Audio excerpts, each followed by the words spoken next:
Hello my self Jattu.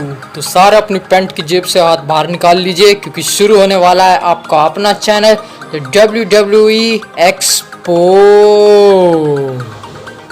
आज की video में हम बात करने वाले हैं WWE के top 10 finishers of all time के बारे में। तो बिना किसी टाइम वेस्ट किए लेट्स गो। तो नंबर 10 पे आता है हमारे HBK शॉन माइकल का स्वीट चिन म्यूजिक। वैसे तो हमने कई सारे लेग मूव्स देखे हैं जैसे कि बिग बूट या फिर सुपर किक, बट जो मजा स्वीट चिन म्यूजिक की चट आवाज सुनने में आता है वो और किसी में नहीं है, इसलिए मैंने इस मूव को नंबर 10 पे रखा है। तो let's go to our next number 9। Number 9 पे आता है हमारे फिन बैलर का कुप डे ग्रेस या मैं कहूँ कुडे ग्रा। वैसे तो स्प्लैशिंग मूव्स कई तरह के होते हैं और इन मूव्स के कारण मैच में जान आ जाती है, लेकिन इस मूव को चुनने की एक ही वजह है, इसका एंगल। इस मूव में फिन बैलर अपनी दोनों टांगों का इस्तेमाल करके अपने अपोनेंट रेसलर की चेस्ट पे जंप करते हैं जो कि बहुत ही तेज लगता है, इसलिए मैंने इस मूव को रखा है नंबर 9 पे। अगर आप मेरे से सहमत ना हो तो आप कमेंट सेक्शन आपके लिए खुला है, आप उसमें मेरे को अपनी लिस्ट बना के भेज सकते हैं, मैं उसे जरूर देखूं। तो हम चलते हैं नंबर 8 पे, और नंबर 8 पे मैंने रखा है द पीपल्स चैंपियन रॉक के रॉक बॉटम को। मुझे नहीं लगता किसी को भी इस बात से आपत्ति होगी कि मैंने रॉक के रॉक बॉटम को इस नंबर पे रखा है, क्योंकि रॉक जिस तरह से अपने अपोनेंट को उठा के टेबल पे पटकते हैं वो कमाल का होता है। इसलिए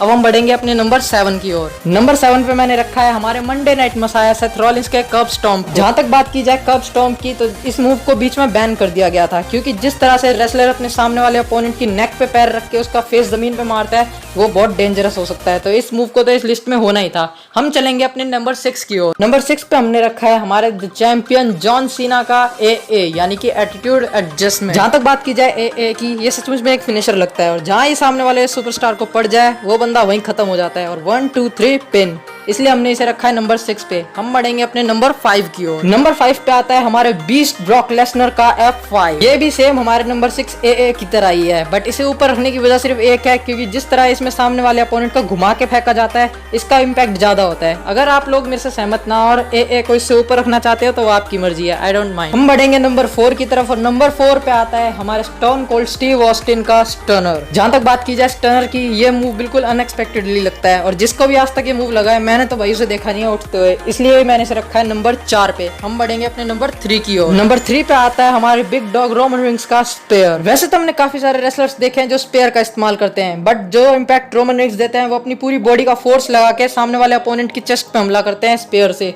इसलिए मैंने सिर्फ उनका नाम लिया है। अगर आप चाहें तो किसी और को रख सकते हैं इस पे। हम बढ़ेंगे अपने नंबर 2 पे। नंबर 2 पे आता है हमारे डेड मैन दी अंडरटेकर का स्टोम स्टोन पाइल ड्राइवर।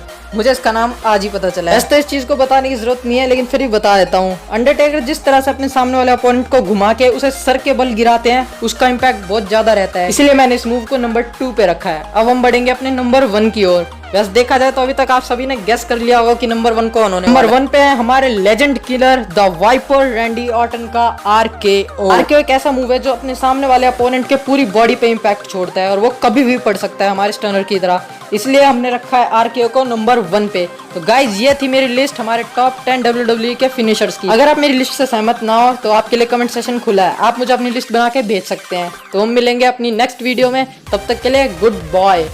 अब आप अपनी पैंट की जेब में हाथ डाल सकते हो।